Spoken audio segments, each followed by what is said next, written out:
Merci d'être sur Télé Africa dans le cadre de ce nouveau rendez-vous du mardi 21h, le grand rendez-vous. On est à quelques heures de l'ouverture officielle de la campagne référendaire. Vous le savez, du 6 au 15 novembre prochain sera donc organisée pendant 10 jours une campagne électorale dédiée à l'organisation du référendum. Le vote, lui, aura lieu le 16 novembre, élection référendaire en rapport avec le projet de la nouvelle constitution. On y est désormais dans cette phase importante dans l'histoire de la République gabonaise depuis le 30 août 2023. Coup d'État mené par les éléments des forces de défense et de sécurité du Gabon, la mise en place du comité pour la transition et la restauration des institutions, la prestation des serments du président de la transition, président de la République, chef de l'État, Brice Clotaire Oligui Nguema, c'était le 4 septembre dernier. Nomination d'un Premier ministre dans la foulée, composition de nouveau gouvernement le 7 septembre 2023, donc Raymond Ndontsima. Depuis, cette transition a connu certaines séquences importantes. Évidemment, la convocation de l'ensemble des forces vives de la nation pendant un mois au stade d'Angondje pour le dialogue national inclusif. Suite à cette forte mobilisation durant laquelle les Gabonais ont donc travaillé sur les 38 000 contributions citoyennes faites par les populations gabonaises.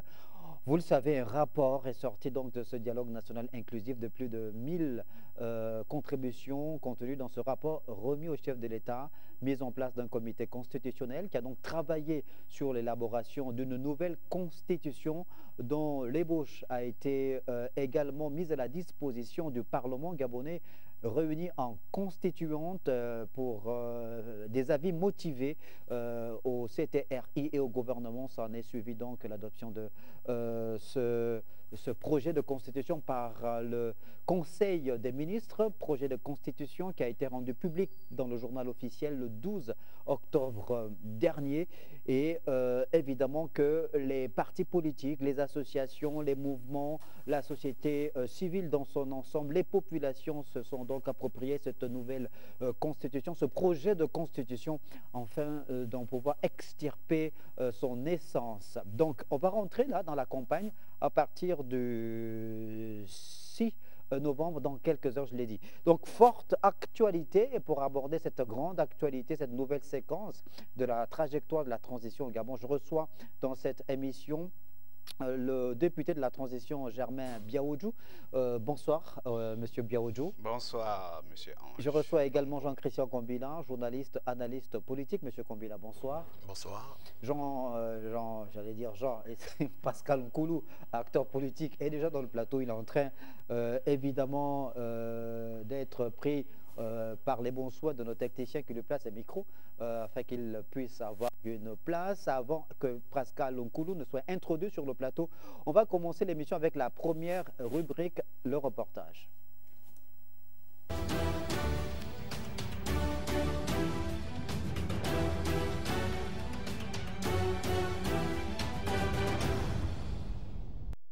Voilà, première rubrique, le reportage. Vous le savez, la forte mobilisation depuis quelques jours maintenant des associations, des mouvements, à l'exemple de l'Alliance patriotique, un mouvement politique mis en relief par Raymond Ndontsima, le Premier ministre, chef du gouvernement de transition, devant plusieurs Gabonais, plusieurs compatriotes, qui a donc tenu à donner ses consignes de vote dans l'organisation de ce référendum qui aura lieu le 16 novembre prochain et dont la campagne sera ouverte dans quelques heures. Acclamation que le président fondateur de l'Alliance patriotique, Raymond Ndontsima, a été accueilli dans la salle. Prenant la parole, Raymond Ndontsima est revenu sur les raisons qui lui ont poussé à accepter d'intégrer le gouvernement de la transition. Le choix que j'ai fait en 2023 a conduit un certain nombre de personnes à me faire des reproches. C'est leur droit, je le comprends. Mais je regrette, je n'étais pas disposé, je n'étais pas prêt à demander à qui que ce soit parmi nous de descendre dans la rue pour aller affronter les militaires parce que je n'étais pas content de la décision. Si j'avais fait ça, ça aurait été une attitude relative référendum, le président fondateur de l'Alliance patriotique accepte le texte et le porte entièrement. Je suis le chef du gouvernement. J'ai donné la parole de le porter. Quand la campagne sera 3 jours, je porterai le texte. Je suis tenu par ma parole de porter ce texte, sinon je serai un homme incohérent. Et vous ne voudrez pas avoir été un chef de parti ou un fondateur de parti qui serait un homme sans parole, n'est-ce pas? En attendant le lancement officiel de la campagne, Raymond Donsima s'abstient pour le moment de développer les textes de la nouvelle constitution. Voilà, forte mobilisation donc des associations, de mouvements, des partis politiques en faveur du oui depuis quelques jours maintenant. Germain Biaoudjou, comment peut-on justement interpréter cette mobilisation des associations, des mouvements qui sont en roue libre depuis plusieurs jours maintenant? D'abord, merci de m'avoir invité une fois de plus dans votre plateau qui m'honore et qui honore par ma personne tous ceux qui croient en moi et qui partagent les valeurs républicaines comme moi. La forte mobilisation constatée depuis toujours et qui s'accentue à la veille de l'ouverture de la campagne officielle du référendum est justifiée par l'intérêt national. L'intérêt national est avec l'enjeu principal de sortir de la transition qui n'est pas une situation constitutionnelle normale dans la gestion d'un État. Et nous avons suivi, surtout ces dernières heures, ces 2 derniers jours, des sorties de grande envergure venant à la fois des partisans du non, et nous avons suivi avec un intérêt particulier la sortie du mouvement syndical qu'on appelle Dynamique Unitaire, et qui a donné sa position la plus claire possible. Et nous avons également apprécié vraiment avec le plus grand intérêt et le plus grand respect, et avec admiration même, la sortie du Premier ministre chef du gouvernement de la transition qui a lancé un mouvement, l'Alliance patriotique, qui n'a pas caché dans quel sens s'orientera son mouvement et qui a dit clairement que ce mouvement soutiendra la Constitution jusqu'à son adoption par le peuple gabonais. Donc, toutes ces organisations démontrent qu'il y a un intérêt national, l'intérêt supérieur de la nation dépendra de ce que le oui va l'emporter ou, selon le cas contraire, le non devrait l'emporter. Donc, c'est une actualité qu'il faut regarder avec beaucoup d'intérêt. Pascal Koulou, vous venez de nous rejoindre sur le plateau. Bonsoir. Alors, vous suivez évidemment cette forte actualité en rapport avec l'organisation du référendum. On a entendu plusieurs sons de cloche au sujet justement de ce projet de constitution entre certains qui sont même, on va dire, dans le camp du oui, mais qui émettent des réserves quant à ce projet de constitution, mais qui estiment tout de même que ce n'est pas parce qu'il y a certains articles qui peuvent poser...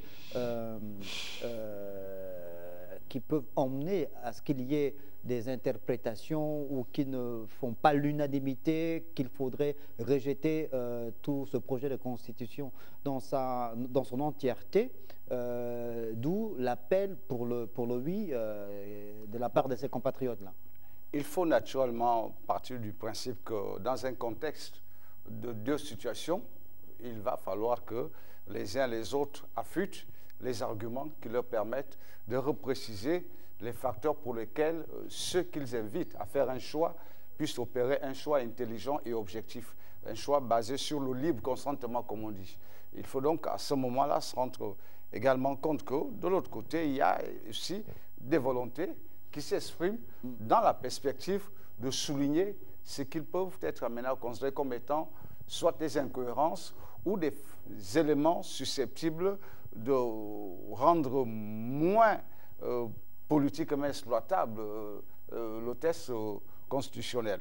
Donc, dans cet enjeu, effectivement, ceux qui aujourd'hui s'affirment pour davantage amener les Gabonais à faire le vote du oui présente un certain nombre de facteurs, lesquels sont essentiellement construits autour de la nécessité d'aller à l'essentiel maintenant, l'essentiel étant qu'il y a un contexte légal qui existe, qui permet de faire avancer l'ensemble de toutes les situations, notamment de se projeter dans le timing que les responsables du CTRI avaient fixé, c'est-à-dire un retour à l'ordre civil. Tout autre débat autour des éléments, qu'il s'agisse des constats par rapport aux politiques publiques, qu'il s'agisse par rapport aux situations sectorielles, ces éléments peuvent être examinés une fois qu'on sera donc dans un nouveau cadre juridique parfaitement légal. Le débat politique pourrait se poursuivre. Pour l'instant, les partisans du oui en particulier estiment que l'essentiel par rapport à ce qu'il y avait dans l'ancienne Constitution, des éléments positifs ont été ajoutés. Il y a une meilleure perspective en termes de lecture sur le plan de la projection, mais c'est également une meilleure inclusion parce que beaucoup de secteurs en termes de groupes d'initiatives n'étaient pas associés à l'ancienne Constitution. Celle-ci, elle est plus inclusive, elle est plus à même de relever la dynamique citoyenne dont les Gabonais ont besoin pour à la fois mieux valoriser leurs exigences en termes de droits, mais également aussi pour imposer leurs devoirs comme étant l'équilibre nécessaire entre les institutions dorénavant et les citoyens, mais également aussi toute une dynamique pour que le Gabon à l'international puisse de nouveau faire partir des nations organisées et permettre qu'il y ait une meilleure inclusion également de notre pays à l'étranger. Donc voilà un peu les facteurs pour lesquels le oui apparaît comme étant, je dois dire, l'élément ou la locomotive de ce débat public qui sévit depuis quelques jours.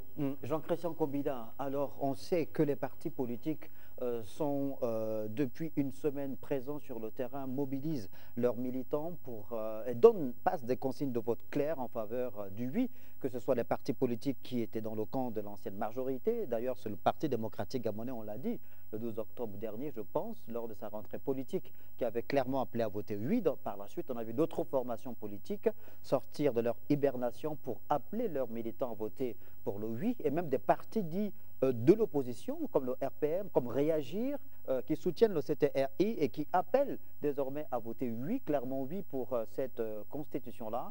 Comment vous interprétez justement cette espèce de fusion qui se fait, ou d'union autour de cette constitution?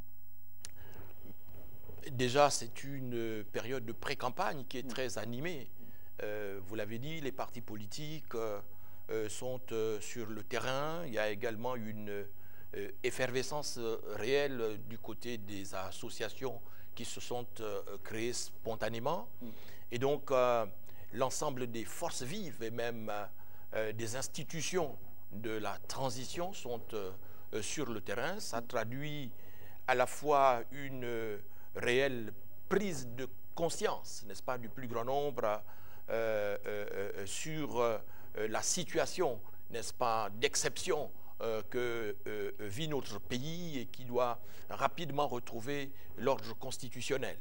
Il y a aussi à noter que durant cette période animée de pré-campagne, il y a cette mini-tournée républicaine aussi que le président de la transition, chef de l'État, effectue à travers le pays. On l'a vu dans l'Angounié, on l'a vu dans le Goué maritime, précisément à Gamba.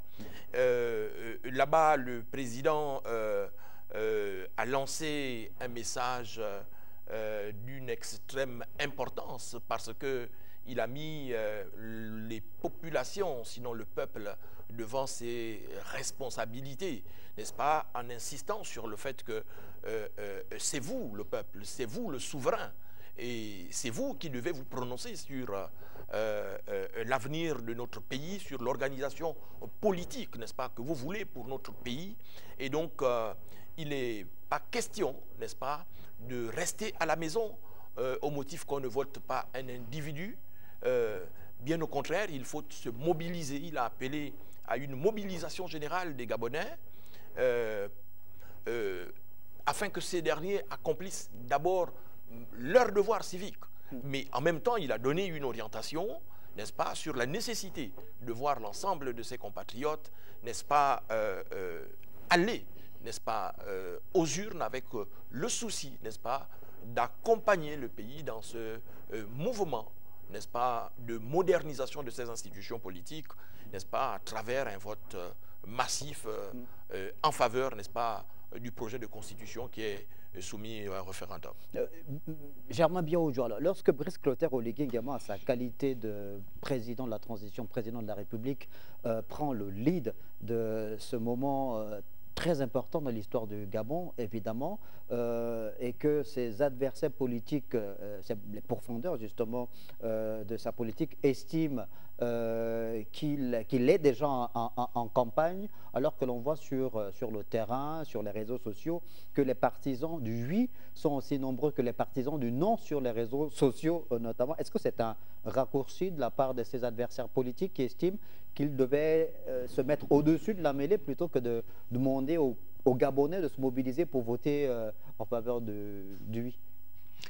Bon, alors, je voudrais quand même relever quelque chose. Le président de la transition, président de la République, chef de l'État, n'a pas d'adversaire politique, de par sa posture de militaire. Les militaires ne font pas de la politique. Les militaires assurent le lien armée-nation qui, lorsque les choses ne sont pas bien organisées, sont obligés de faire irruption pour mettre de l'ordre. Donc, c'est le premier principe. Donc, il n'y a pas d'adversaire politique en face du président Oligui. Il y a peut-être les pourfendeurs, des gens qui prennent des raccourcis, des facilités pour ne pas laisser l'esprit démocratique s'exprimer de façon rationnelle dans un débat public. Ça, c'est d'une part. D'autre part, le président de la République est le premier responsable de la nation. Le premier responsable d'une nation, c'est le président de la République. C'est lui qui est le garant de l'unité nationale, de la souveraineté, de la survie même de l'État. Et donc, il est de son devoir de donner une orientation parce que il s'est engagé. Et lorsqu'il a pris le pays, il a promis de revenir, tout mettre en œuvre, mettre toute son énergie, mettre toutes les forces vives en synergie pour revenir à l'ordre constitutionnel. Pour un retour normal à l'ordre constitutionnel, il faut d'abord une constitution. Il faut en disposer d'une constitution, un texte fondamental qui organise toute la vie publique, l'ordonnancement institutionnel, les pouvoirs, etc. Donc, il est dans son rôle régalien, républicain, de dire aux Gabonais qu'il faut tout faire pour que le oui triomphe au lendemain du 16. Donc, il n'est pas question de le réduire à une quelconque adversité politique. Il n'est pas candidat, lui, en tant que président de la République à une élection pour le moment. C'est la Constitution qui est candidate. Et il se trouve que lors du dialogue d'Angounié, nous avons décidé, les Gabonais unanimement ont décidé que la Constitution ne soit révisée que par le référendum et sur l'initiative du président de la République à titre principal et accessoirement lorsqu'on aura les institutions parlementaires par la volonté des parlementaires. Donc pour le moment, il y a un lien étroit entre l'organisation du référendum et sa personnalité en tant que principal demandeur de cette consultation nationale.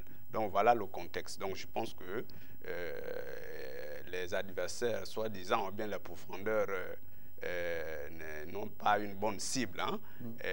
La cible à venir, ce n'est pas le président Oligui, c'est la gestion du pouvoir après l'adoption de la Constitution. Je pense que ça, en ce moment, on aura des vrais adversaires d'X ou bien Y. En ce moment, les adversaires, c'est ceux qui ne sont pas d'accord pour qu'on vote cette Constitution. Mais nous voyons dans les réseaux sociaux, et vous avez raison, les arguments ne sont pas très étayés. Les arguments ne sont pas très étayés. Il y a de l'invective, il y a des raccourcis. Personne ne prend la peine de faire une certaine exégèse, article par article, pour montrer les forces et les faiblesses. Mais on prend une articulation d'une disposition pour en faire un commentaire juste pour, je pense, exister dans la conscience des Gabonais. Et évidemment que ce projet de constitution, notamment en ce qui concerne les partisans du non, leur argumentaire est focalisé sur l'article 43, ce qui concerne les conditions d'éligibilité à la fonction de président de la République. On a l'impression que c'est cette disposition-là de la loi fondamentale qui retient le plus l'attention des acteurs politiques, notamment ceux qui étaient dans le régime déchu et qui contestent l'arrivée à la tête du pays des militaires, enfin les éléments de force de défense et de sécurité. On va revenir sur les éléments, les dispositions importantes de cette constitution qui pourraient évidemment davantage vous emmener, vous, à expliciter votre position par rapport au oui lors du référendum, et dire également à l'endroit de nos téléspectateurs que nous attendons en principe le vice-président de Dynamique Unitaire sur ce plateau que nous avons invité, qui nous a donné son accord de principe pour prendre part à cette émission en tant que défenseur du non. On espère qu'il prendra l'émission en cours. Pascal Okoulou, dans cette mini-tournée du chef de l'État Brice Clotaire Oligui Nguema, dans le Goué maritime et dans l'Angounié, il y a une séquence qui a été également très commentée sur le plan politique, c'est cette présence de Brice Clotaire Oligui Nguema, je crois, au domicile de l'un des leaders, l'une des figures de proue du landerneau politique national, plusieurs fois candidat à la présidentielle, président du Parti social-démocrate, Pierre Claver Monganga Moussavou, alors qui est quand même farouchement opposé à Brice Clotaire Oligui Nguema, il faut le dire, par rapport à ses postures, à ses propos. Comment vous interprétez justement cette nouvelle leçon de démocratie de Brice Clotaire Oligui Nguema? Bon, il faut déjà partir du principe que beaucoup de Gabonais, tous les politiques, ne comprennent pas que le président s'investisse de manière directe sur l'orientation, amener les citoyens à voter oui pour le référendum. La raison est simple. D'abord, le président de la République est le premier citoyen. En tant que citoyen, il a une expression politique qu'il va exprimer. Il la rend publique, c'est cela la transparence. Ensuite, sur le plan de l'engagement, il est celui qui encadre le processus.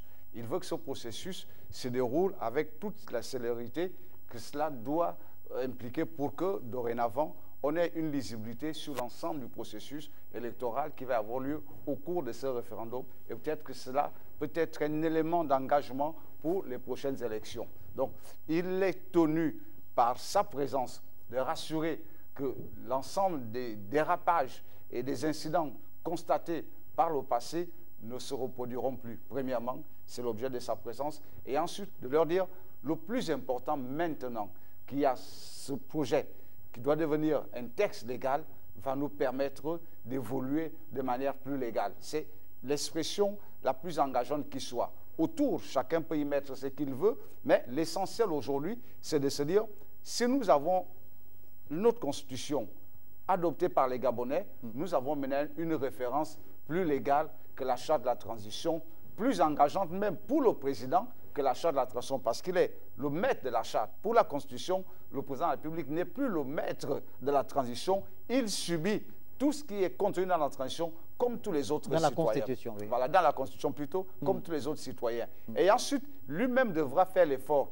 dans la mesure où il se présenterait à la prochaine élection présidentielle, de se conformer à tout ce que la Constitution exige. Donc, pour lui, il se soumet et invite les autres Gabonais à se soumettre. Maintenant, ceux qui, autour de quelques articles politiques, ils se projettent en disant, si ce texte est adopté en l'état, le prochain président pourrait avoir la prétention de survoler les autres institutions, mais à ce niveau, il faut le leur laisser. Pourquoi? Parce qu'une telle projection ne se base absolument sur rien du tout. C'est une intention. Or, vous savez, aujourd'hui, on ne peut pas juger une intention. On ne peut même pas l'évaluer. Tout le monde peut tout dire. Et vous savez, d'habitude, on dit avec des si, on met pareil dans une bouteille. Si on dit si, si on fait ça, s'il est comme ça. Le seul problème que nous avons connu dans notre pays, et c'est cela que M. Oligui semble avoir apporté une rupture, c'est le rapport à la loi. Donc, c'est un rapport individuel que le prochain président aura avec les lois qui sont dans la Constitution, qui régissent le fonctionnement de la fonction présidentielle, ce n'est qu'à l'exécution qu'on pourra apprécier si oui ou non, en fonction des possibilités qui viennent d'être données au prochain président, d'avoir une mainmise beaucoup plus directe à l'endroit des politiques gouvernementales, s'il va, oui ou non, dévier. Pour l'instant, je crois que M. Manga Moussavou et ceux qui sont dans le cadre du non ne s'accrochent qu'à l'intention. Mais ça aussi, il faut le leur comprendre. C'est d'abord et avant tout des politiques. Comme je l'ai souvent dit, la Constitution, c'est un peu la colonne vertébrale. Peu importe la colonne vertébrale. C'est l'ensemble des groupes d'intérêts, un peu comme dans le corps humain, l'œil, les bras, les mains, c'est des groupes d'intérêts. Aujourd'hui, les fonctionnaires regardent aux textes qui leur donnent des droits acquis, des droits protégés. S'ils se retrouvent, ils voteront massivement oui. Les hommes d'affaires regardent aux éléments qui leur donnent des priorités en matière de marché, des priorités en matière d'autofinance. Donc, ça, ils voteront oui. Et chaque groupe d'intérêt regarde en fonction de ce que la loi fondamentale lui accorde comme protection, comme énergie, comme possibilité de s'épanouir pour voter oui. Donc, à ce niveau, les politiques ne pouvant pas s'aventurer sur l'ensemble des différents groupes d'intérêt, choisissent de s'accrocher aux éléments politiques qu'ils commandent. Il faut que les Gabonais sachent que ce qu'ils disent n'est pas ce qui est dans la Constitution. C'est une interprétation de ce qui pourrait y avoir comme déviance au cas où celui qui serait élu président n'a pas la sérénité et la capacité à se soustraire, comme on dit, à l'ivresse du pouvoir. C'est un peu cela. Évidemment que sur le terrain, il y a cette forte mobilisation dont on a parlé, des partisans de oui et des partisans du non. On est donc dans la phase pratique, dans quelques heures justement, de l'organisation de ce référendum avec l'ouverture officielle de la campagne référendaire à partir du 6 jusqu'au 15. C'est 10 jours de campagne. Alors, on va vous proposer de regarder un élément dans le cadre de la rubrique politique 2.0, un précis qui a été élaboré par le 4e vice-président de l'Assemblée nationale de transition, Geoffroy Fumbula Libeka, qui met en relief quelques éléments d'ordre technique et pratique qui peuvent vous emmener évidemment à avoir un meilleur regard de l'organisation de ce référendum, peut-être des enjeux et même quelques références historiques. La rubrique politique 2.0.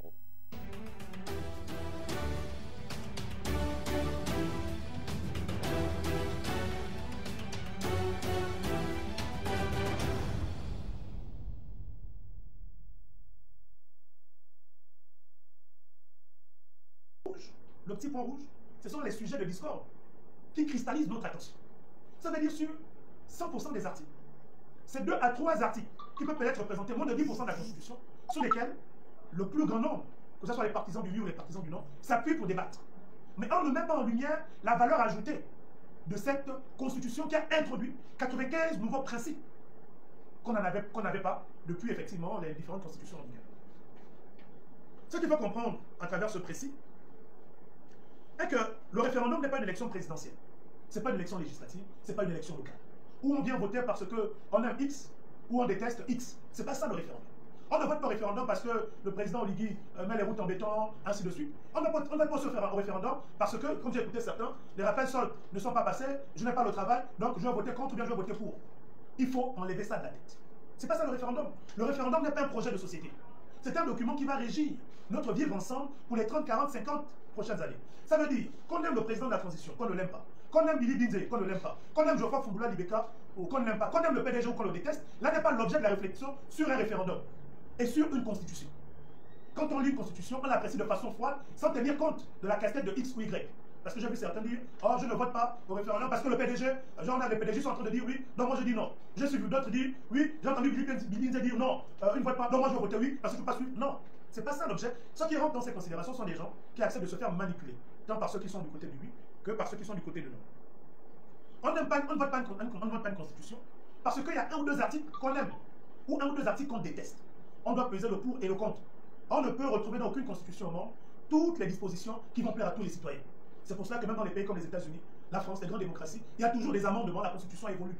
Mais il y a beaucoup de nos compatriotes qui sont convaincus que la Constitution qu'on doit rédiger, rien que pour le Gabon, et ça je l'ai lu dans certains commentaires, il faut que ce soit une Constitution qui soit une référence pour l'Afrique, au travers de laquelle tous les Africains vont dire nous, on doit faire comme la Constitution du Gabon. Et ça n'existe nulle part dans une Constitution parfaite. on ne vote pas une constitution, on vote une constitution parce que premièrement, on se rend compte que nos droits fondamentaux ont évolué. L'organisation sociétale de notre environnement a évolué. Et s'il y a la possibilité d'enrichir cette constitution. Ça me permet de rentrer dans le débat de fond. Quand on parle de constitution, qu'est-ce que c'est la constitution? Quel est l'objectif de la constitution? La constitution, dans tous les pays du monde, a essentiellement 3 missions. Essentiellement. La première mission, c'est de consacrer les droits fondamentaux et les libertés. La deuxième mission, c'est de définir l'organisation sociétale de notre pays, ce qu'on appelle le régime politique. La troisième mission, qui peut être la première, c'est d'affirmer l'identité des citoyens pour lesquels la Constitution a été rédigée. Ce sont les 3 missions de la Constitution. La Constitution n'a pas pour vocation à introduire des dispositions pénales qui visent à condamner X ou Y. Parce que ça aussi, je l'ai vu.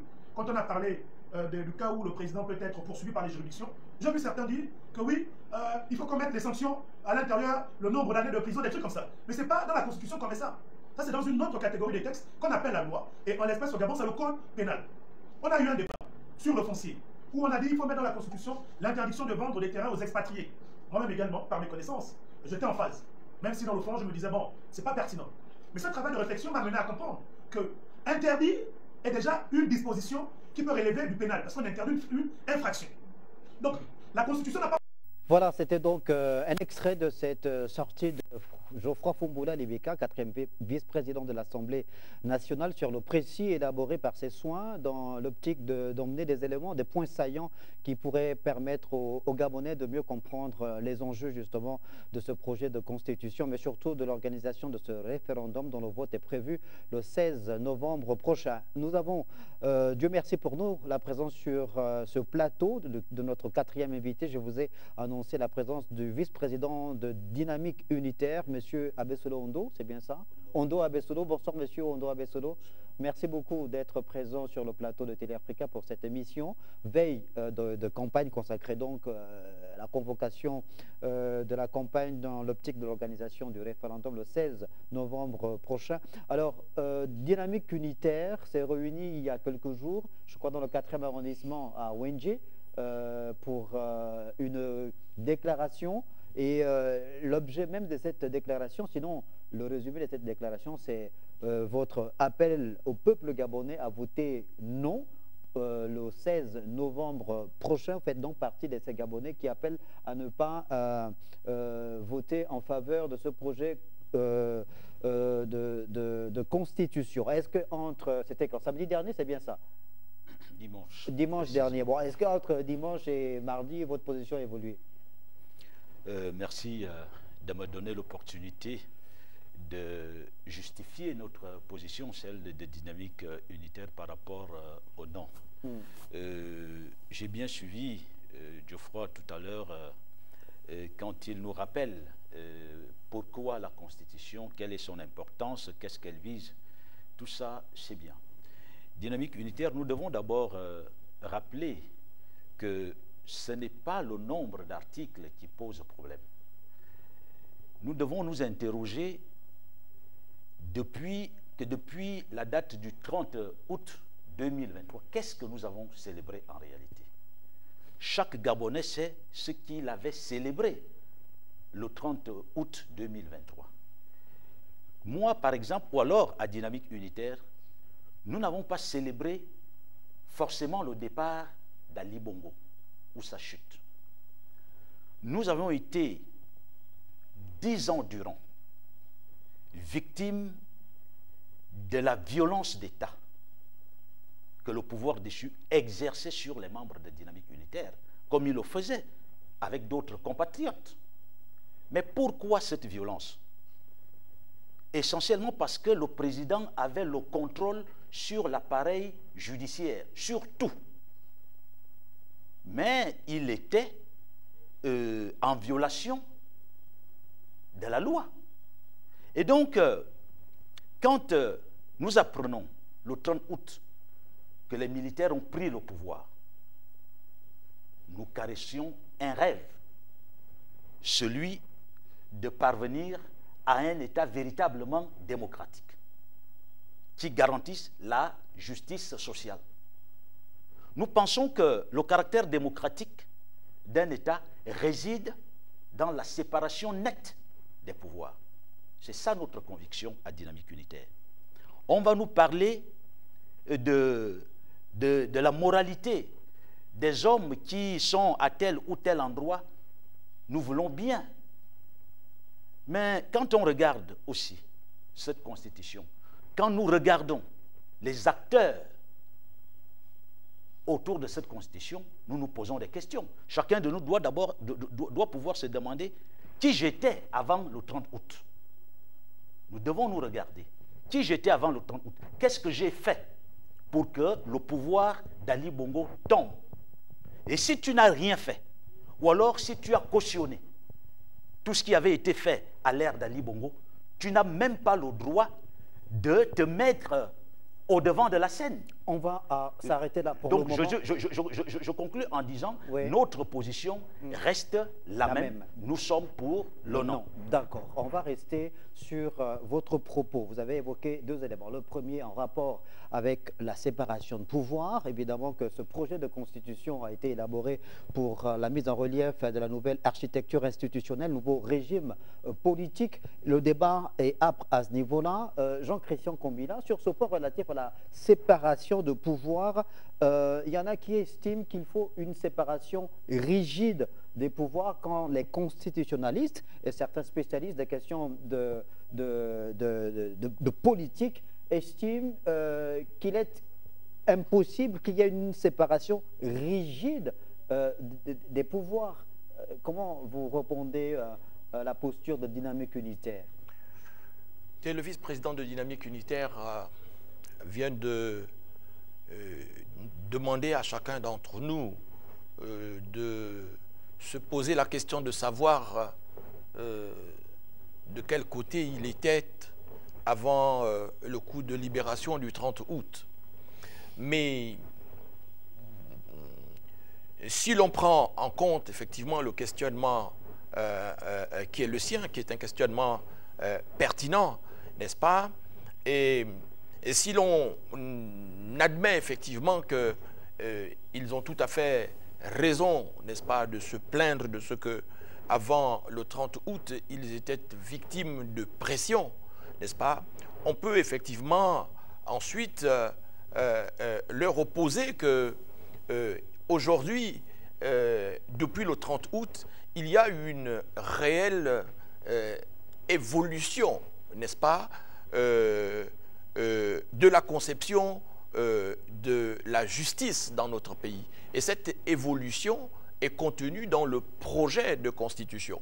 Dans ce projet de constitution, il n'est pas question ici d'une séparation rigide des pouvoirs, mais il y a une évolution nette, n'est-ce pas, qui témoigne de cette volonté, n'est-ce pas, de parvenir à une séparation des pouvoirs dans la pratique.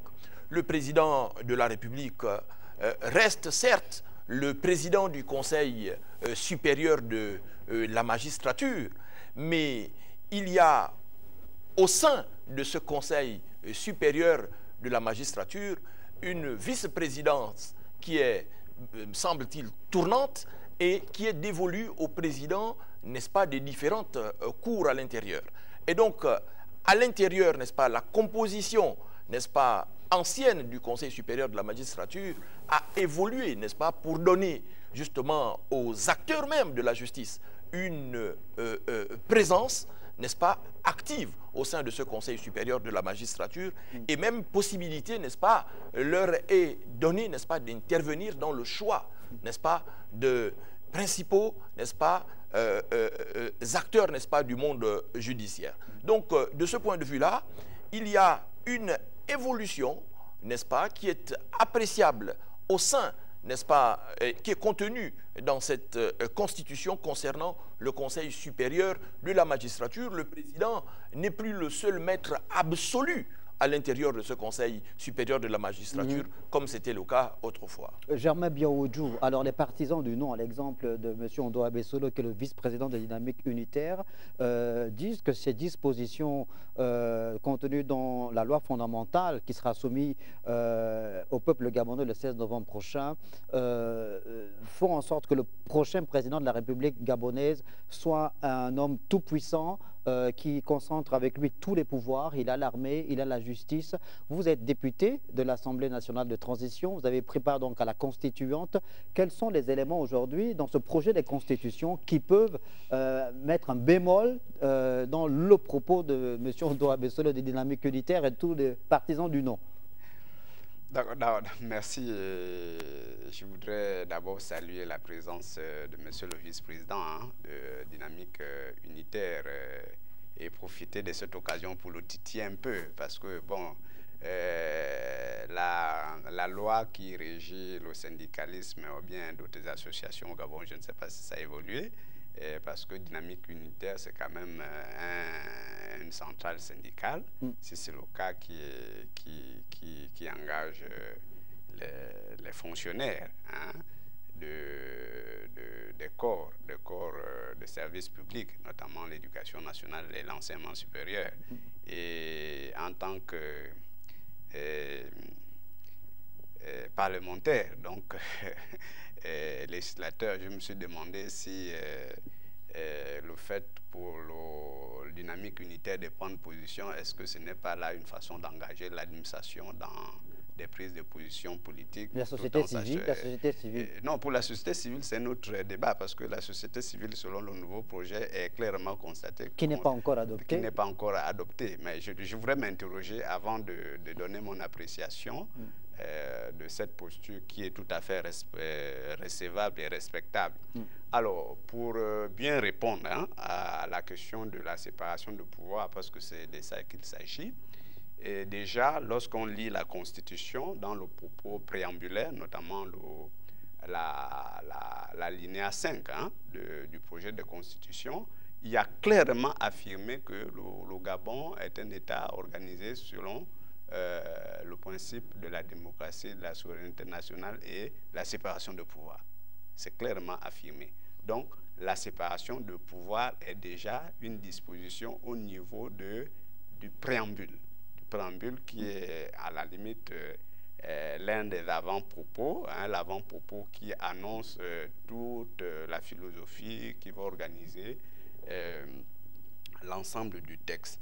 Et lorsque vous regardez du premier chapitre de l'article 1er à l'article 41, parce qu'il a fait mention de ce que le pouvoir de l'époque avait maté les citoyens, violer leurs droits abusivement, de l'article 1er à l'article 41, ou bien 40, il y a vraiment une abondance d'affirmation des libertés des citoyens, des droits des citoyens, des droits de l'homme. Donc, à ce niveau, on gagnerait à faire vraiment une réelle exégèse pour montrer aux Gabonais quels sont les articles qui fâchent réellement, où on voit la présence abondante du président de la République sur les autres corps de l'État qu'on appelle la justice.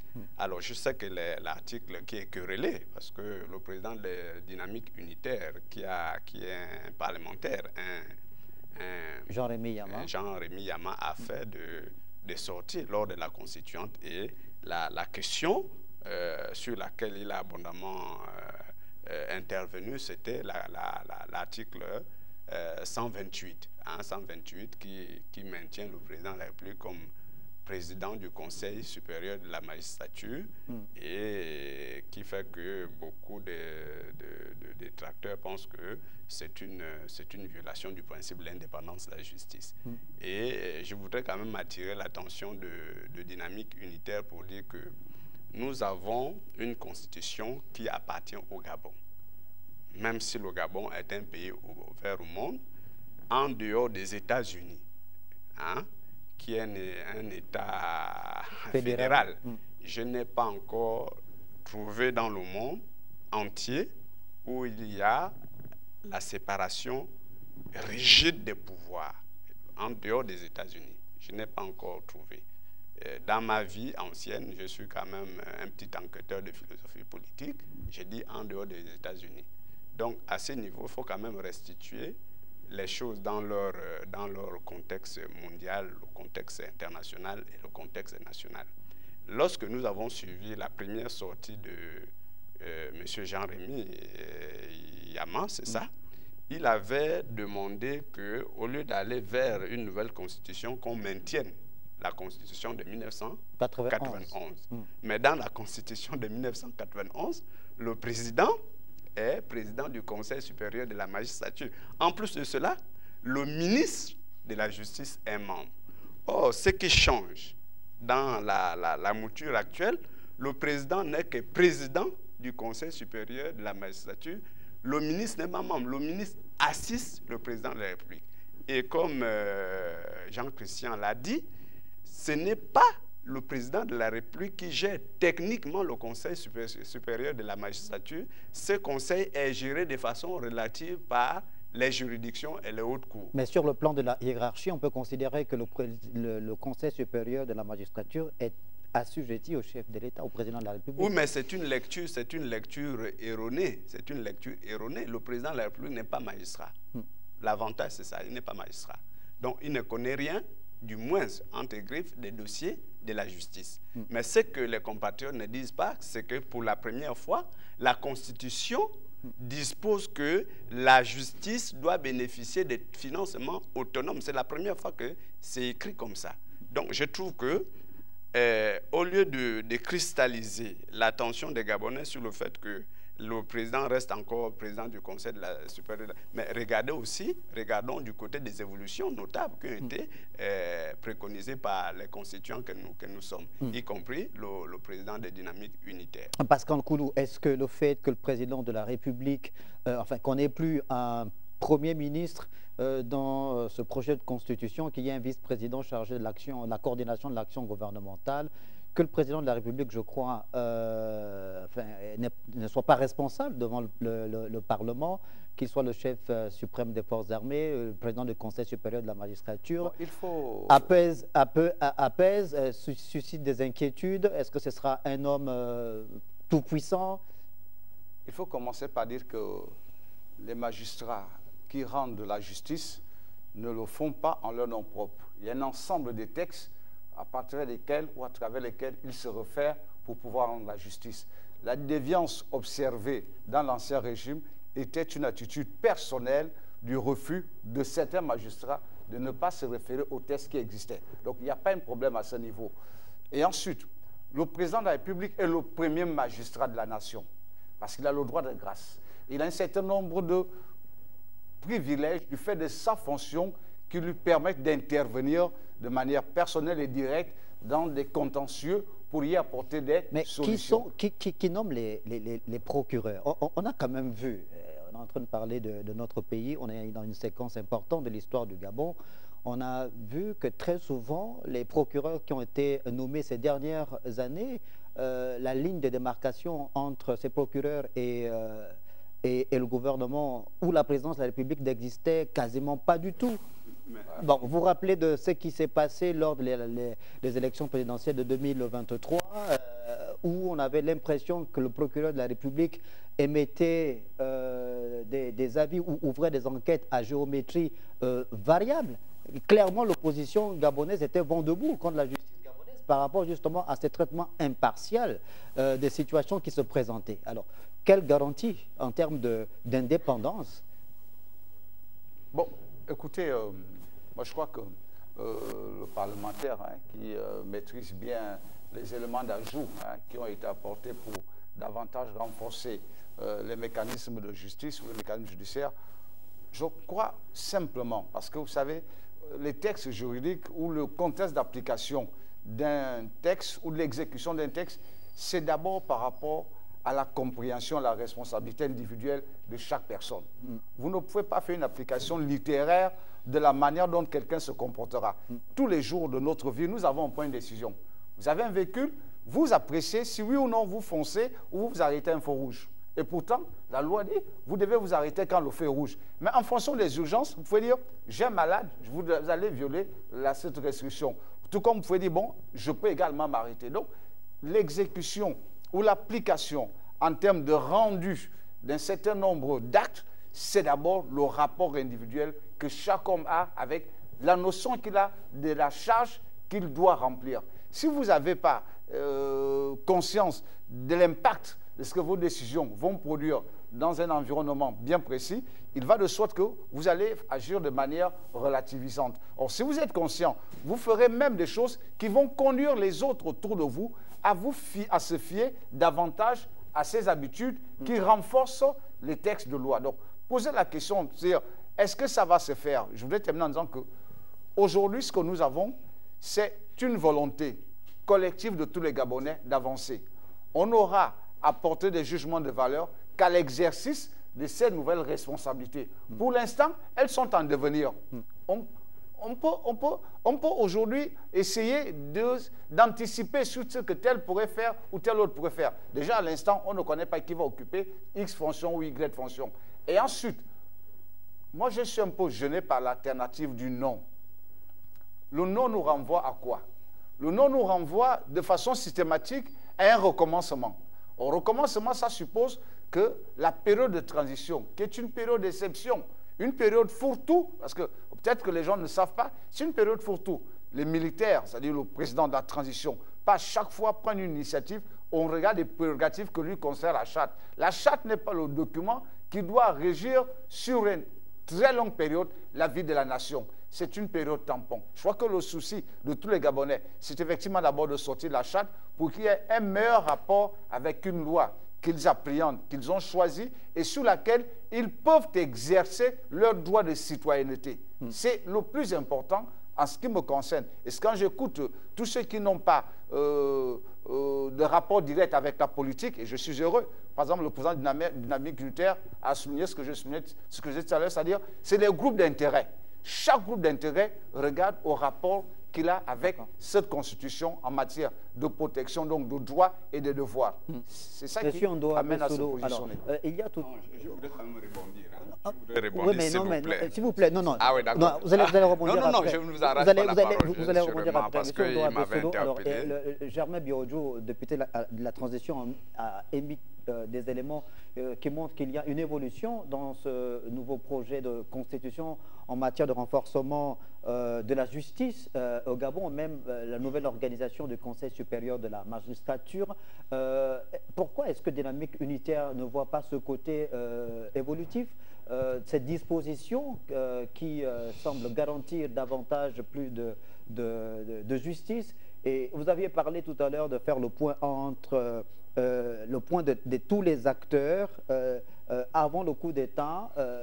On voit que dans cette transition, la société civile gabonaise est bien représentée, notamment au Parlement. On voit une société civile qui a des responsabilités, qui dans son ensemble soutient ce projet de constitution. Pourquoi est-ce que Dynamique Unitaire préfère absolument être à rebours? Alors, merci. Vous parlez là de la société civile dans sa globalité. Quand je prenais la parole à l'entame, je disais que chacun apprécie ce projet de constitution en fonction, effectivement, de ce du Gabon dont il rêve. Je vais d'abord répondre, permettez-moi, de répondre aux parlementaires. Non. Nous sommes dans notre champ d'action. Ce sont nos statuts qui organisent le fonctionnement de nos organisations syndicales. Et si vous avez suivi notre déclaration, nous avions dit que l'article 8 nous autorise effectivement d'agir sur des questions d'ordre politique. Ce que nos statuts nous interdisent, c'est de se présenter à une élection. Donc, rassurez-vous, parce que ça revient. C'est pourquoi je disais tantôt que quand nous parlons de la transition, nous devons d'abord nous regarder. C'est très important pour que chacun sache qui il était hier, le 29 août. Qui étions-nous? Le président de Dynamique Unitaire était en prison, il a été libéré par le président du Justement, le président de la République a dit que la Constitution était au-dessus de tous les Gabonais, y compris lui. Et c'est ça, un homme d'État. Vous comprenez que c'est démagogique pour les partisans du oui de présenter la Constitution, le vote du référendum, comme si c'était le vote du président de la République. C'est ce que vous allez... Parce que la question que vous me posez, c'est celle-là. Oui, le président a libéré Jean-Rémy Yama. Il n'est pas le seul qui a été libéré. Hein. Justement, a libéré Jean-Rémy Yama, il a libéré des compatriotes qui étaient arbitrairement détenus à la prison centrale de Libreville. C'est une bonne chose parce qu'il s'est rendu compte qu'il n'avait rien fait du tout. Vous savez, ce qui avait tué le pouvoir d'Ali Bongo, c'est parce que les mêmes chantres du oui aujourd'hui, ce sont ceux-là qui étaient dans le déni avec Ali Bongo. Mais l'histoire nous a donné raison, parce que tout le monde s'accorde à dire aujourd'hui, c'était mauvais, c'était mauvais, c'était mauvais. Nous sommes une organisation libre. Nous sommes une organisation, comme je l'ai dit, dont les membres ont souffert. Ce n'est pas seulement la séparation de pouvoir. Justement. Nous avons reconnu une certaine évolution dans ce projet de constitution. Nous l'avons dit. C'est pourquoi nous avons dit notre nom est objectif. Alors, quelles sont les autres dispositions qui heurtent dynamique unitaire? Bon, alors, je demanderai aux parlementaires qui a fait partie de la Constituante, qu'est-ce qui a motivé, qu'est-ce qui vous a motivé à donner le pouvoir, à consacrer le pouvoir de destitution de l'Assemblée nationale au président sans prévoir le contraire? Nous disons, nous ne pouvons pas former, nous ne pouvons pas décider de former, de fabriquer un dictateur. Nous ne voyons pas le président Oligui, que nous reconnaissons comme un bâtisseur. Quand le vote d'Oligui arrivera, dynamique unitaire, je pense que nous n'avons pas de raison à tourner le dos au président. Parce que nous voyons ce qu'il essaye de faire. Quelqu'un le disait tout à l'heure, voilà, je pense que c'est Geoffroy Fumboula. Nous disons que le bilan du président va parler à l'élection présidentielle dans la mesure où il se présente comme candidat. Pour l'instant, le président va devoir se prononcer sur la Constitution comme chacun des Gabonais, chacun de nous.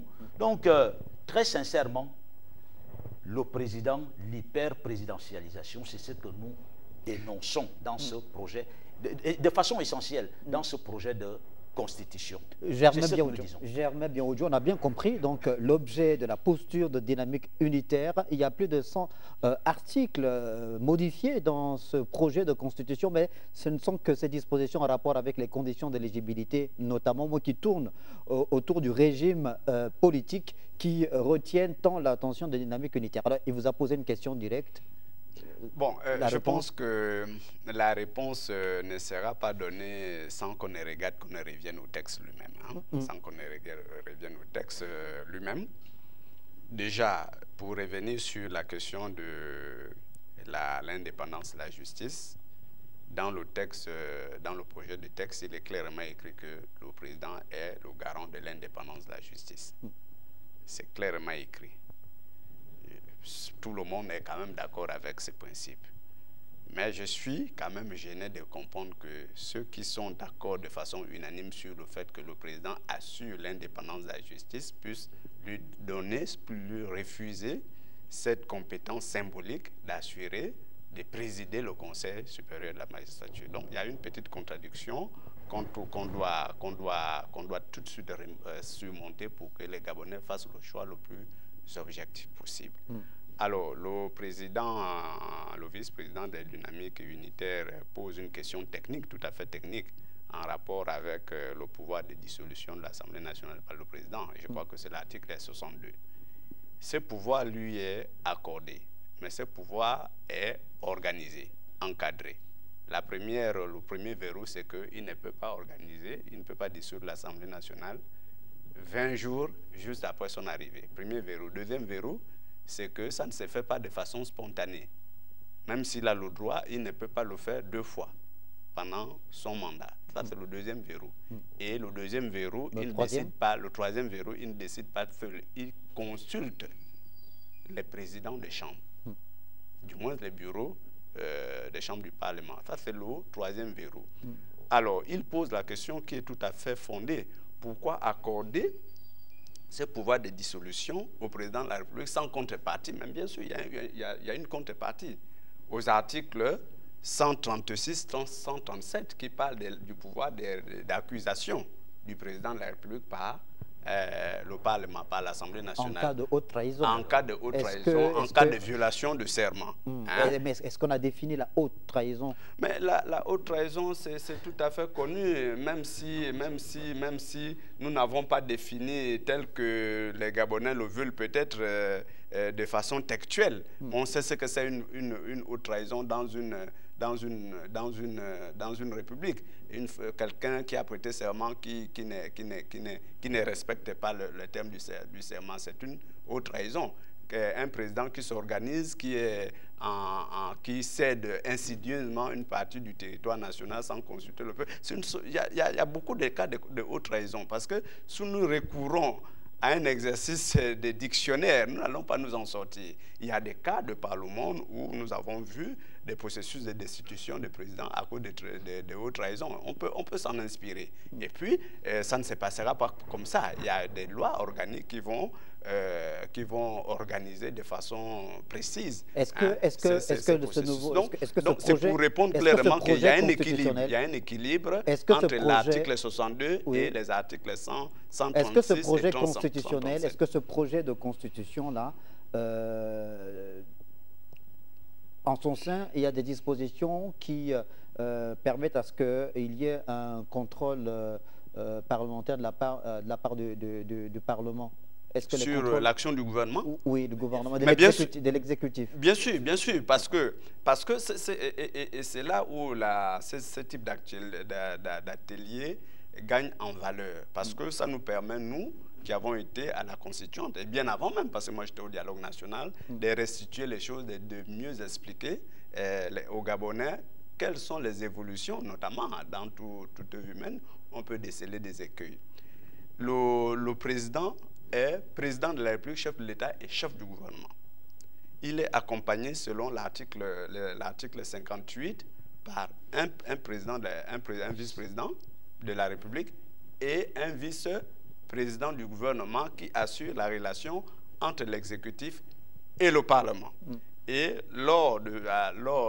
avant son entrée en fonction, lors de son entrée en fonction, ces vice-présidents chargés du gouvernement est tenu de venir présenter une sorte de politique générale devant le Parlement. Le vice-président? Le vice-président chargé du gouvernement. Voilà. Et nous avons même proposé à l'époque que le second qui suit le vice-président chargé du gouvernement dans l'ordre de ministre aille au Sénat faire le même exercice. Voilà. Donc il y a eu déjà une relation. Ça veut dire quoi? Ça veut dire que le Parlement a le droit de refuser ses privilèges au vice-président du gouvernement. Et il pourra, dès que l'Assemblée nationale, bien le Parlement, refuse, le président de la République est tenu de remettre en cause le gouvernement. Quid des enquêtes parlementaires? Mais les enquêtes parlementaires sont prévues, et c'est là où nous avons gagné en indépendance. Parce que les enquêtes parlementaires... Ouais, elles sont prévues. Est-ce que c'est obligatoire? Quels sont les mécanismes qui pourraient faire en sorte justement que... Parce qu'on a vu lors de la Covid-19, après la Covid-19, je crois qu'il y a eu la société civile, par exemple, qui a demandé à ce que le Parlement initie des enquêtes parlementaires pour qu'on ait une idée précise sur la gestion des fonds qui avaient été débloqués par la communauté internationale notamment. Mais c'est resté silence radio. Non. Il n'y a jamais eu d'enquête parlementaire. Non, ce n'est pas resté silence radio. On n'a jamais eu de retour de façon officielle. J'ai eu la grâce d'appartenir à cette époque. J'étais déjà parlementaire. Il y a eu une enquête parlementaire qui a été faite sur la Covid. On n'a jamais eu de conclusion. Laissez-moi vous donner la réponse scientifique, M. Pambo.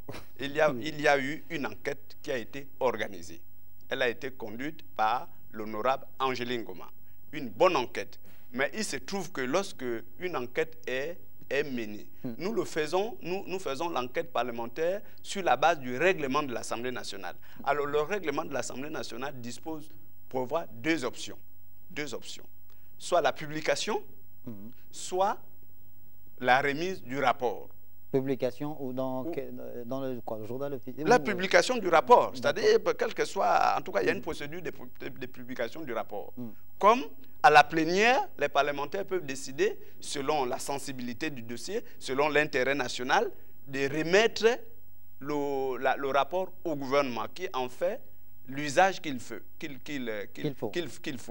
Ce que les Gabonais doivent savoir, c'est que le Parlement n'est pas une juridiction. Le Parlement, c'est une institution. Nous n'avons pas le pouvoir de poursuite. Le pouvoir de poursuite appartient au gouvernement qui engage l'administration judiciaire. Ça, il faut le dire aux Gabonais. Parce que nous qui avons été à l'époque parlementaire, mais nous avons vraiment eu des sueurs froides sur la charge portée sur nous et par les hommes politiques, du moins l'opposition, et par la société civile. Donc, M. Pambo, il faut restituer ça aux Gabonais. Mais j'allais ajouter quelque chose pour essayer de mieux dialoguer avec le président. C'est que les pouvoirs du Parlement, que ça soit dans le régime présidentiel que nous envisageons, que ça soit dans le régime semi-présidentiel que nous sommes en train d'abandonner, nous avons des compétences constitutionnelles et réglementaires bien précises. La première chose, c'est classique, c'est voter la loi, consentir l'impôt, contrôler l'action du gouvernement, et nous avons l'évaluation des politiques publiques. En matière de tous ces mécanismes de contrôle, nous avons des outils de contrôle qui sont les questions au gouvernement, que vous suivez depuis un bon bout de temps, depuis la 13e législature, et qui se poursuit dans la législature exceptionnelle de la transition. Nous interpellons les ministres sur les politiques publiques et qui viennent devant le Parlement justifier les politiques publiques, y compris le Premier ministre. Nous en avons. Et nous avons aussi une gradation en termes de pouvoir de contrôler l'action du gouvernement. Nous pouvons même aller jusqu'à interpeller le Premier ministre. D'accord. Voilà. Alors, Jean-Christophe Kobela, comment faire en sorte que tous ces éléments que le député Germain Birojou vient de verser au débat ne soient pas des vœux pieux? Est-ce que d'autres Gabonais ou certains Gabonais ont dit le problème au Gabon, c'est pas tant la loi, c'est pas tant les textes, mais c'est l'application ou l'applicabilité de ces lois-là? Alors, on a une constitution que le conduit juge être très bonne, mais quid de l'application?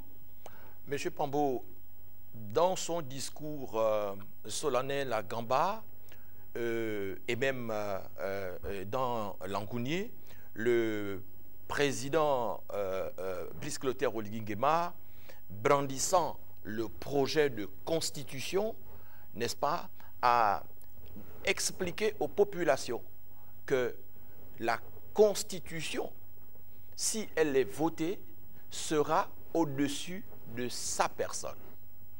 Qu'est-ce que cela voudrait dire? Cela, de mon point de vue, est un engagement solennel que le président de la transition, n'est-ce pas, prend si jamais il est candidat à l'élection présidentielle et que les compatriotes, n'est-ce pas, lui accordent la majorité des suffrages, n'est-ce pas, le président Brice Clotaire Oligui Nguema s'engage, n'est-ce pas, à respecter la Constitution et s'engage justement à en être le garant.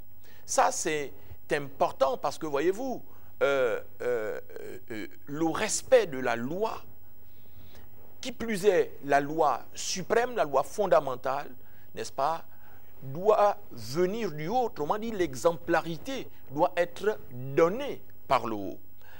Dans notre passé récent, n'est-ce pas, la crise politique de notre pays est partie, de mon point de vue, du non-respect de la Constitution.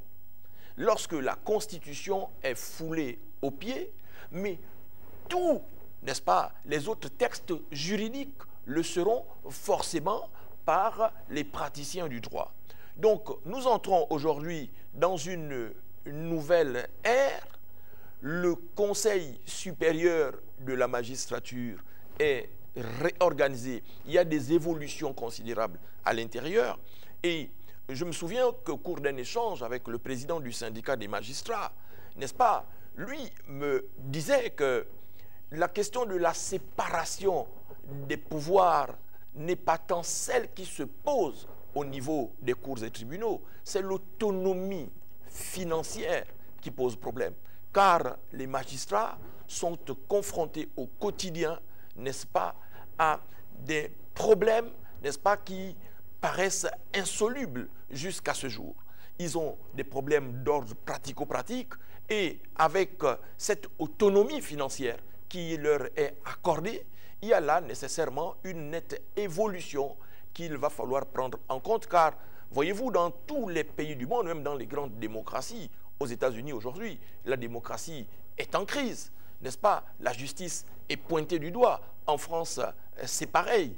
Donc, il y a cette évolution qui fait que nous aurons, et c'est le souhait du plus grand nombre, une réelle collaboration des pouvoirs.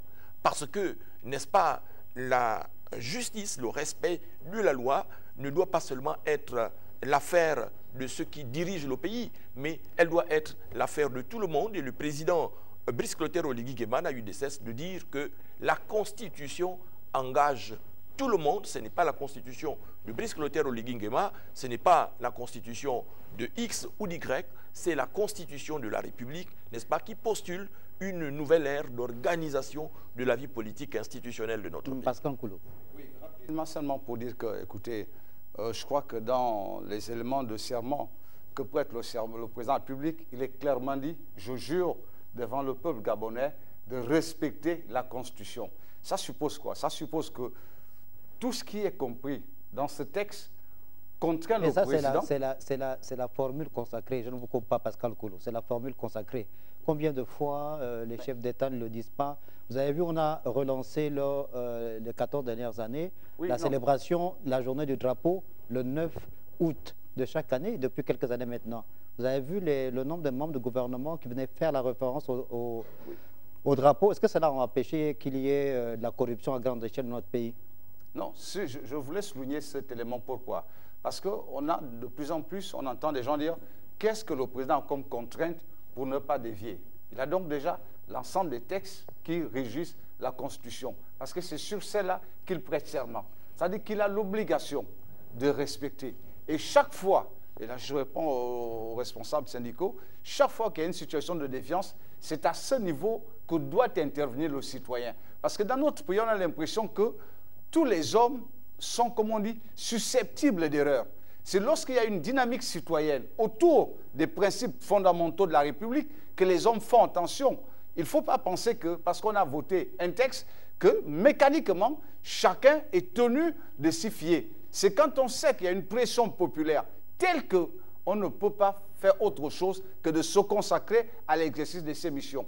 Et parlant de la séparation des pouvoirs, dès lors que le texte fondamental spécifie les missions de chaque institution, il revient aux citoyens, dans la dynamique de lanceurs d'alerte qu'ils constituent, les activistes, les groupes politiques, les groupes syndicaux, de veiller au rapport d'intérêt qui les protège et qui renforce l'application, là cette fois-ci, mécanique de la loi. Ce n'est que comme ça qu'on aura des hommes responsables à la tête d'institutions, parce qu'ils seront conscients que, quel que soit ce que je peux être amené à faire, si toutefois il y avait une déviance, ce n'est même pas la sanction hiérarchique, c'est la réaction populaire qui me ferait partir, parce que tout politique conscient est tenu d'honorer les engagements, à commencer par le président qui prête serment sur la Constitution. Donc, moi, je tiens à ces éléments, qui sont des éléments importants, parce que si on les survole pour aller s'attacher à l'examen d'un texte, vous enlevez une virgule, vous enlevez un point, c'est plus du tout la même chose. Il faut donc rester dans l'esprit. L'esprit de la dynamique démocratique, c'est que le citoyen est d'abord et avant tout le promoteur, le défenseur et le garant des institutions. Et c'est le rôle aujourd'hui, je crois, que doivent jouer tous ceux qui participent à renforcer cette période de transition pour que quand on va aller à l'élection présidentielle, les programmes soient affûtés sur ces éléments fondamentaux et qu'à l'exécution de ces politiques publiques, il y ait donc des éléments de référence à partir desquels on va apprécier la rigueur, le laisser-aller ou les éléments qui participent à ce qu'on ait une société démocratique, dynamique, où la justice s'applique, où les parlementaires font leur boulot et où le gouvernement, donc l'exécutif, est conscient des engagements pris pendant la campagne pour les exécuter. On va lancer notre troisième et dernière rubrique de cette émission 21h, le grand rendez-vous. Ensuite, on aura un dernier tour de table, c'est la rubrique politique. Non, que dit le quatrième pouvoir?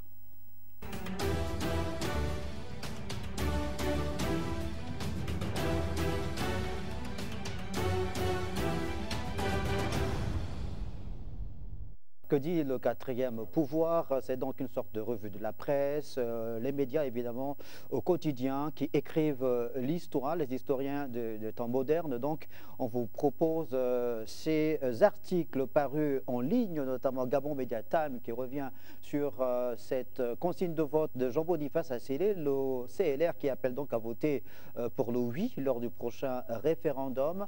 Gabon Media Time toujours, à couverture de la dernière sortie de Dynamique Unitaire, et à l'écran son vice-président Ondo Abesolo, monsieur Ondo Abesolo qui passait la consigne de vote dans le 4e arrondissement en faveur du non pour ce référendum. Et toujours Gabon Media Time et la sortie d'ensemble pour le Gabon dirigé par Alain-Claude Midi-Binzé qui a réaffirmé son appel pour le non à ce référendum. Également l'UDER, autre formation politique qui appelle à voter oui pour la nouvelle constitution. Forte mobilisation, on l'a dit, des acteurs politiques sur le terrain. Et Réagir, qui fait partie des dernières formations politiques, à avoir également fait passer sa consigne de vote en faveur du oui. Donc Réagir, malgré cette espèce de crise, semble-t-il, qu'il y avait au sein de cette formation, qui a été mise entre parenthèses. Et Gabao, mouvement politique de l'ancien ministre, également Franck Nguema, qui appelle à voter oui lors du prochain référendum. Et là, c'est un politiste ou politologue bien connu évidemment au Gabon, Jean-Delors Biyogué, docteur Jean-Delors Biyogué, qui a été membre du comité national, qui a travaillé sur ce projet de constitution, qui lui également était face aux médias pour donner son point de vue sur cette organisation du référendum. On va faire un dernier tour de table avant qu'on se dise au revoir, parce que le temps qui nous était parti est en train de passer. Ondo Abesolo, vice-président de Dynamique Unitaire. Dans ce projet de constitution, on a vu qu'il y a un renforcement des libertés fondamentales, protection de ces libertés fondamentales. Vous avez fait allusion à ce que ça a été difficile pour certains acteurs de la société civile lors des 14 dernières années. Et là, on voit que le projet de constitution renforce la démocratie, renforce les droits de l'homme. Comment vous réagissez par rapport à ça? Et surtout, donne une place prépondérante désormais à la société civile gabonaise. Oui, effectivement, le projet de constitution reconnaît l'existence de la société civile sans pourtant protéger forcément ses droits. Je pense que ce n'est pas le cas des présidents des partis politiques dans ce projet de constitution. Vous savez, nous parlons du Gabon de demain. Et quand j'entends les uns et les autres intervenir, j'ai suivi le compatriote à ma droite. Monsieur Kombila. Voilà, Monsieur Kombila. Alors, le président Oligui a brandi. Je serai au-dessus de la Constitution. Non, il n'a pas dit. Je serai au-dessus. En tout cas, il va respecter la Constitution. La Constitution est au-dessus de tout le monde. Au-dessus de tout le monde. Voilà. Ok. Au-dessus de tout le monde, il va respecter la Constitution. Ça, c'est le président Oligui qui parle. Et je crois que beaucoup avant Oligui l'ont dit. Le président Oligui peut être cet homme de conviction aujourd'hui qui va respecter la Constitution. Mais Oligui va passer. S'il est candidat, il pourra au maximum faire 2 mandats. Donc 14 ans. 14 ans. Est-ce que nous savons qui va remplacer Oligui demain? J'ai vu dans ce projet de constitution des vrais verrous. Par exemple, on parle de l'amnistie des acteurs de la période du 29 à la prestation de serment. Qui sont ces acteurs? On ne nous dit pas. Est-ce qu'on ne pouvait pas préciser les militaires, par exemple?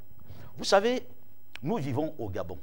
Vous l'avez dit, M. Ange, que nous avons toujours eu des beaux textes. Mais qui les applique? Et quand on regarde aujourd'hui, non seulement ceux qui ont participé pour la plupart à la rédaction de de ce projet de constitution, mais ce sont des gens, je le dis, qui ont soutenu bec et ongle tout ce qui se passait avant. Et nous nous disons qu'il vaut mieux verrouiller à certains endroits. Est-ce que ça aurait gêné? Je voudrais qu'on dise au peuple gabonais ce que ça gênerait d'enlever la main du président de la République sur le Conseil supérieur de la magistrature. Je ne sais pas ce qui a conduit, je le dis, ce qui a amené les rédacteurs de cette constitution à donner explicitement le pouvoir au président de destituer l'Assemblée nationale. Et on ne nous dit même pas dans quelles conditions il doit destituer, pour quelles raisons il doit destituer cette Assemblée générale. Il se réfère à qui? Il se réfère soit au président du Sénat, ou alors à celui de l'Assemblée nationale. Ce n'est pas suffisant, parce que nous pensons que les Gabonais restent les mêmes et les acteurs autour de tout ça sont les mêmes. Vous nous présentez tout à l'heure là une revue de presse. Qui sont pour le oui? En dehors du non, parce que j'ai vu un non là. Ce non-là, nous ne nous reconnaissons pas dans ce non, parce que le nôtre est objectif. Nous pensons que... le nom d'Alain-Claude Bilibizé... Ce n'est pas notre nom, parce qu'il sait pourquoi il dit non. Nous savons pourquoi nous disons notre nom. Je pense que ce n'est pas le même nom. À partir de cet instant, je crois qu'il ne faut pas qu'on mente au peuple. Cette transition, je vous dis pourquoi le nom est important. Si nous votons pour le nom, nous donnons la possibilité à la transition de parfaire cette constitution. Nous sommes d'accord que nous ne nous accordons pas là-dessus. Et la constitution d'Ali n'est plus là, parce que le CTRI l'avait déjà mis de côté. C'est pourquoi nous pensons que si on peut continuer avec la charte, ce n'est pas interdit, en nous appuyant sur la constitution de 91, surtout que le dialogue national inclusif a accordé 1 an de plus à la transition. Faisons des choses en tenant compte de nos réalités. C'est ce que nous demandons, parce que ça ne coûte rien. Nous disons, cette constitution fabrique un dictateur à la tête de l'État et nous ne sommes pas d'accord avec ça. C'était également votre conclusion, M. Ondo Abessolo, vice-président de Dynamique Unitaire. Jean-Christian Kombila, on arrive donc au terme de cette émission. Votre conclusion? Ma conclusion met en relief la diversité des opinions sur la scène politique gabonaise aujourd'hui, en cette période de pré-campagne référendaire, sans que les sons discordants, n'est-ce pas, soient menacés par les militaires, et ça c'est à mettre à l'actif du Comité pour la transition et la restauration des institutions. J'appartiens par ailleurs à la cellule pour la défense et la promotion du projet de nouvelle constitution. Nous défendons ce projet de nouvelle constitution parce qu'il garantit le projet, n'est-ce pas, ou du moins il prévoit la perspective, n'est-ce pas, d'une alternance démocratique dans notre pays. Cet horizon d'alternance démocratique était invisible et imperceptible sous l'Ancien Régime.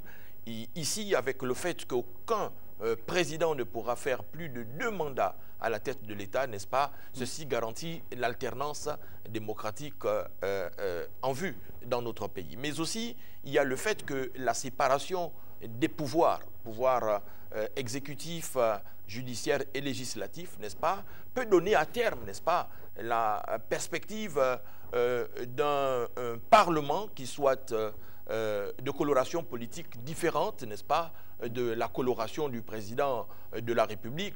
Et donc, cette perspective de cohabitation possible à la tête de notre pays, tôt ou tard, n'est-ce pas, ça aussi, ça nourrit la perspective, n'est-ce pas, d'une démocratie authentique et originale dans notre pays. Pour ce faire-là, n'est-ce pas, pour toutes ces raisons-là, n'est-ce pas, nous appelons au sein de notre structure, n'est-ce pas, la cellule pour la défense et la promotion de la nouvelle constitution, n'est-ce pas, les compatriotes, n'est-ce pas, à voter massivement ce projet de nouvelle constitution. Merci beaucoup pour votre conclusion, Pascal Koulou. Oui.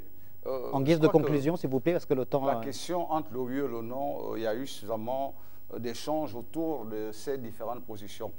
Les Gabonais, dans leur grande majorité, souhaitent aujourd'hui s'investir dans des politiques publiques palpables, engagées par des personnalités politiques qui comptent organiser la gouvernance de l'État selon les principes régaliens de la République. Donc, cette question, aujourd'hui, ne se pose pas en termes de revisitation ou de réexamen, c'est simplement se prononcer. Et nous sommes dans une démocratie, ça suppose qu'il y aura des personnalités, des citoyens qui s'exprimeront en fonction de la compréhension qu'ils ont, c'est également dans la dynamique démocratique. Mais pour ma part, je pense que l'élément stratégique aujourd'hui, c'est de voter pour le oui.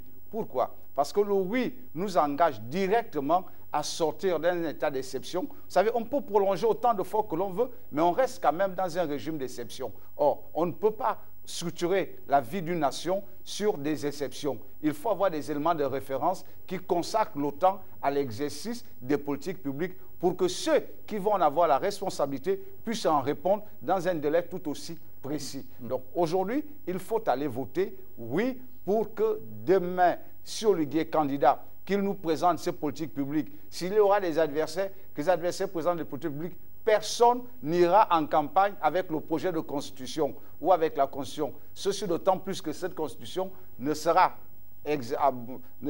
validée, c'est-à-dire appliquée qu'après l'élection présidentielle. Merci. Donc, merci beaucoup, Pascal Koulou. Merci pour votre conclusion.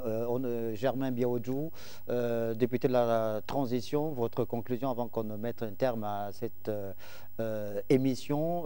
C'est dans quelques heures seulement l'ouverture officielle de la campagne électorale, campagne référendaire. Quelle est votre conclusion? Alors, en guise de conclusion, d'abord saluer l'esprit démocratique et républicain dans lequel s'est élaboré ce projet de constitution où il y a eu plusieurs interventions à tous les niveaux de la société gabonaise, que ce soit au niveau institutionnel, la société civile, les politiques et même la grande muette qui est désormais associée de par le fait que nous sommes dans une transition et les débats se passent plus ou moins sans heurts. La deuxième articulation en termes de conclusion, c'est de dire que pour la première fois, dans notre constitution, il y a des dispositions intangibles, c'est-à-dire des dispositions qu'on ne saurait violer, changer au plaisir de quelques acteurs que ce soit le président, les parlementaires, etc. C'est bien écrit. Donc, c'est déjà une avancée très à saluer parce que moi, je suis parlementaire. J'ai dit ce que j'ai déjà vécu autrefois.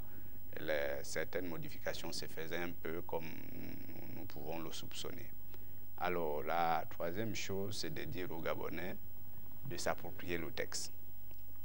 Parce que tout débat autour du référendum doit s'articuler d'abord sur la connaissance du texte.